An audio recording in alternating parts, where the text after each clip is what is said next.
About 10 years ago, I ended up at sea at a point where you could turn 360 degrees and have no land and no significance, no connection. And it made a profound impression on me. It was so beautiful, and it was so terrifying in some ways that you had to completely relinquish. You knew that if anything happened here, you had to be fine.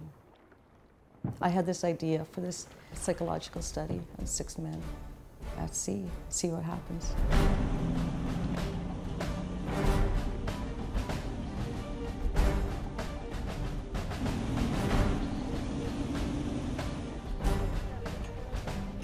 Okay, here we go. Roll it. Well, Charlie, take 3.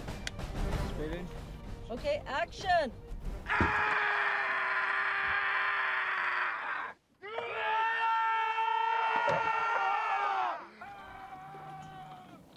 And cut. Cut, thank you. Going to lunch. This is not a romantic movie. It's a movie that is about harsh survival. Shooting the ocean is definitely high risk. Shooting in the open ocean is a world for high-budget filmmaking. We knew we couldn't have all the technical wizardry.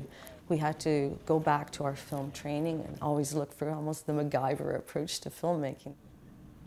We had to build a lot of the equipment to shoot on the ocean the entire time, one of which was a barge that's 25 by 25 feet.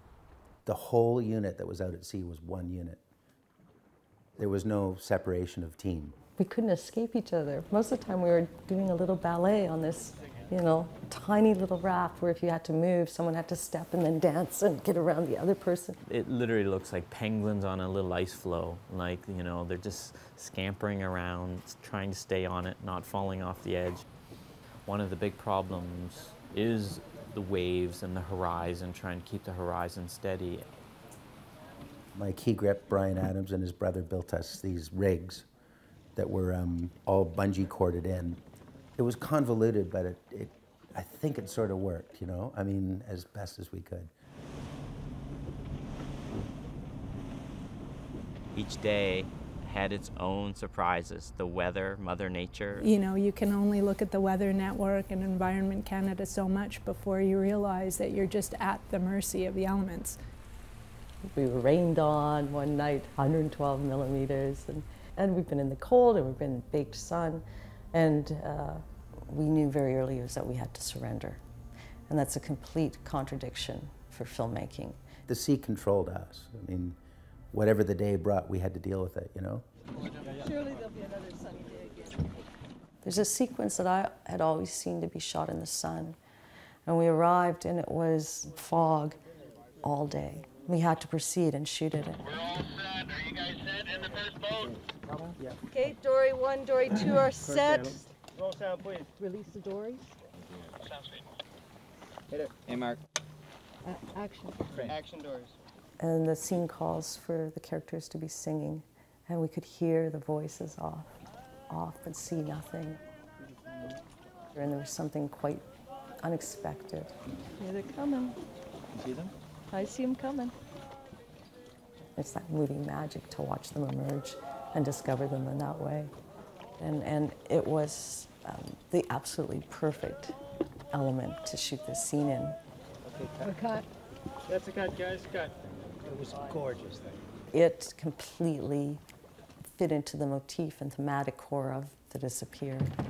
99 bottles of beer on the wall. 99 bottles of beer. Take one down and pass it around. 98 bottles of beer on the wall. The cast was exceptional. They came into what I always advertised was going to be a grueling, no frills, low budget experience that we were going to go out to sea and see what happens. I feel, and I've been taught to feel, that you should never take for granted being on the water. I have it constantly in the back of my mind that anything can happen at any time. The reason that this project is so relatable and so personal for so many people is that so many of us know someone who was lost at sea. I've seen a lot of lives lost on the ocean. I've recovered a lot of people, picked up fishermen off the bottom of the ocean, and, it's the real thing, so.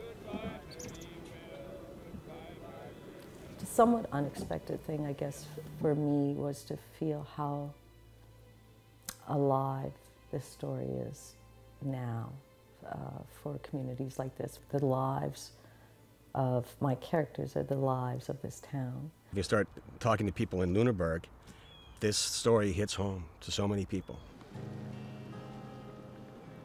And I can't tell you how many people came to tell me about their father or their grandfather who made that exact same run. Here and now. My work seems to, in the past, often give voice to other people's stories. And if this project does that, then that's a grand thing.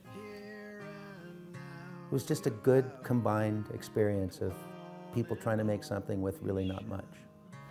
They poured their hearts into this project, and they followed me to the end. I mean, there's nothing more rewarding when it all comes together. They can look at it and say, aha, this is what we made, and be good with that.